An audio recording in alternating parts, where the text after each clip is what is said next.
আমার জন্য কোনটা ভালো, ফরেক্স নাকি বাইনারি? বাইনারি এবং ফরেক্সের মধ্যে পার্থক্য কি? কোনটা ভালো হবে ভবিষ্যতের জন্য, কোনটা ভালো? ফরেক্স বাইনারি দুটার মধ্যেই ম্যানেজমেন্টের দরকার আছে, রিস্ক ম্যানেজমেন্টের দরকার আছে। আসসালামু আলাইকুম এভরিওয়ান, আশা করি সবাই অনেক অনেক বেশি ভালো আছেন। আজকে আপনাদের বহুল প্রতীক্ষিত একটা ভিডিও টপিক নিয়ে আসছি, সেটা হচ্ছে ফরেক্স ভার্সেস বাইনারি। এটা নিয়ে অনেকের অনেক ধরনের কনফিউশন আছে।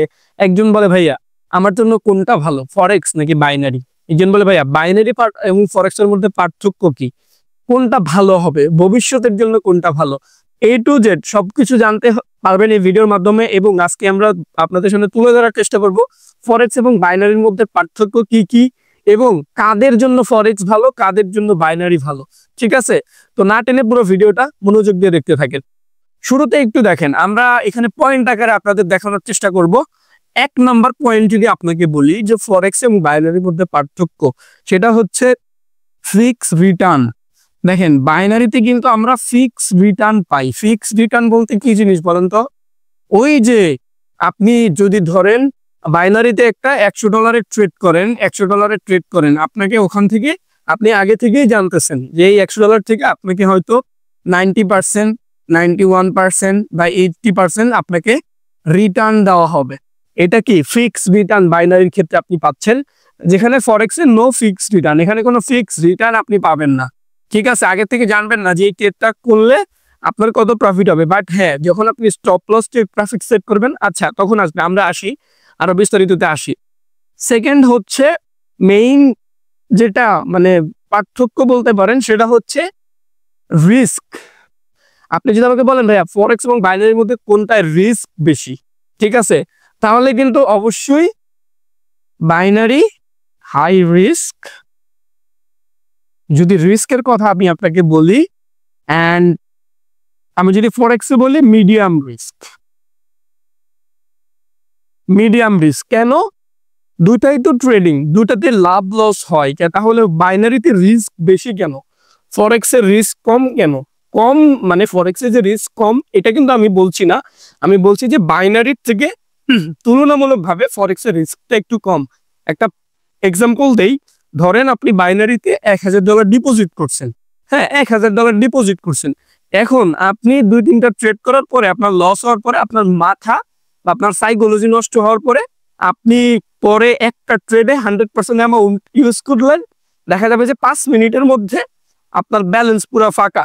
মানে $1000 আপনি ডিপোজিট করছেন, যেটা কিনা বাইনারিতে আপনার মাথা যদি নষ্ট হয়ে যায় আপনি 5 মিনিটের মধ্যে একবার আপনার ব্যালেন্স ফাঁকা করে ফেলতে পারবেন। কিন্তু ফরেক্স ট্রেডিং এ আপনি চাইলেও 1-2 মিনিটে বা 5 মিনিটের মধ্যেই আপনার ব্যালেন্স, হ্যাঁ আপনি যদি হাই লটে ট্রেডটা প্লেস করেন সেক্ষেত্রে আপনার লসটা তাড়াতাড়ি হবে, কিন্তু জিনিসটা তুলনামূলকভাবে আপনার ফরেক্সে বাইনারিতে আপনি যেভাবে মাথা নষ্ট হয়ে গেলে ব্যালেন্স পুরো একদিনে ফাঁকা করে ফেলেন, ফরেক্সে কিন্তু এটা হয় না। অবশ্যই ফরেক্স বাইনারি দুটার মধ্যেই ম্যানেজমেন্টের দরকার আছে, রিস্ক ম্যানেজমেন্টের দরকার আছে। বাট আপনি যদি রিস্ক ফ্যাক্টর বলেন তাহলে অবশ্যই বাইনারি থেকে ফরেক্সে রিস্ক একটু কম, কারণ এখানে আপনার stop loss take profit set করানোর অপশন আছে, যেটা কিনা বাইনারিতে নাই। ওকে, যেটা এখনকার পয়েন্ট হবে সেটা হচ্ছে এসএল এবং টিপি ফরেক্সে সেট করা যায়, অ্যান্ড বাইনারিতে no SL and TP, stop loss and take profit set করার কোনো অপশন নাই। এটা করতে হয় আপনার নিজের সাথে। ওকে, এরপরে যদি আসি লং টাইম ফ্রেমের জন্য, যে কেউ যদি আমাকে বলেন যে ভাইয়া ভবিষ্যতের জন্য, ফিউচারের জন্য কোনটা ভালো হবে, ঠিক আছে, বাইনারি নাকি ফরেক্স? ওকে, দেখেন লং টাইম ফ্রেম বা একটা ক্যারিয়ারের কথা চিন্তা করলে, ধরেন আপনি সারা জীবন ট্রেডিং নিয়েই থাকবেন, এ ধরনের যদি আপনার মধ্যে চিন্তা ভাবনা থাকে, সেক্ষেত্রে মাস্ট বি আপনার লং টাইমের জন্য বা লং টাইম ক্যারিয়ারের জন্য অবশ্যই forex better than binary. But short টাইমের যদি বলি, যে ধরেন আপনি আসছেন অল্প কিছু ইনকাম করে চলে যাবেন, 1 মাস 2 মাস 3 মাস শিখে আপনি অল্প কিছু ইনকাম করবেন 1-2 বছর বা 6 মাস 5 মাস আপনার টার্গেট এইরকম, তাহলে আপনি পরবর্তীতে জব করবেন, ব্যবসা করবেন, অন্য জায়গায় শিফট হয়ে যাবেন। এ ধরনের যদি আপনার চিন্তা ভাবনা থাকে, মোট কথা বলতে গেলে শর্ট টাইমের জন্য বাইনারি ঠিক আছে, বাইনারি ঠিক আছে।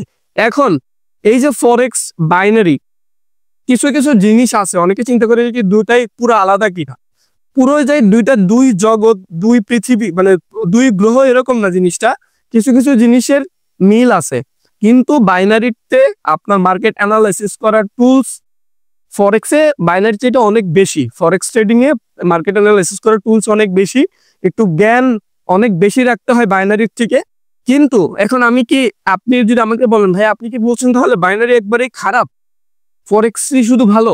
দেখেন আমি এটা বলছি না, আমি বোঝাতে যাচ্ছি যে মানুষ ভেদে একজনের জন্য ফরেক্স ভালো হবে, একজনের জন্য বাইনারি ভালো হবে। এখন আপনি কিভাবে বুঝবেন? প্রথমে আপনি চিন্তা করবেন যে আপনি আপনার মাথায় দিয়ে কি চিন্তা করছেন, ট্রেডিংটাকে আপনি কিভাবে ভাবছেন। আপনি কি শর্ট টাইম ফ্রেমের জন্য আসছেন, একটু টুকটাক টাকা পয়সা ইনকাম করবেন বা লস করবেন করে চলে যাবেন, নাকি আপনি লং টাইম ফ্রেম সারা জীবন ট্রেডিং কে ধরে থাকবেন, আপনি ক্যারিয়ার গড়বেন এখানে? আপনি এটা কি চিন্তা করবেন, চিন্তা করার পরবর্তীতে আপনি একটা সিদ্ধান্ত নিবেন যে আপনার অবশ্যই লং টাইম ফ্রেমের চিন্তা করলে আপনি ফরেক্স করতে হবে। আর আপনি যদি লং টাইমে অন্য কিছুতে চলে যেতে চান সেক্ষেত্রে আপনি বাইনারি করতে পারেন এখন যদি আপনি করতে চান, ঠিক আছে?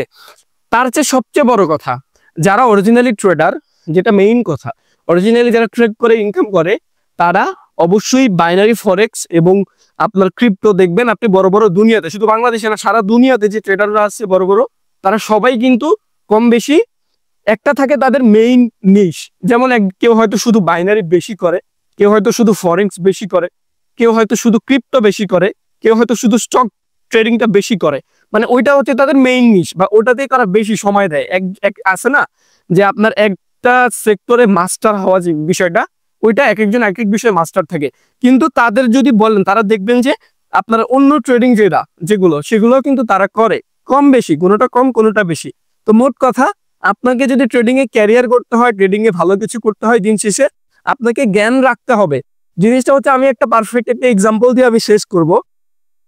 ধরেন আপনি যখন ক্লাস 1-এ ভর্তি হন, ক্লাস 1 থেকে ক্লাস 8 পর্যন্ত আপনাকে কিন্তু সবগুলো বিষয়ই শেখানো হয়, তাই না?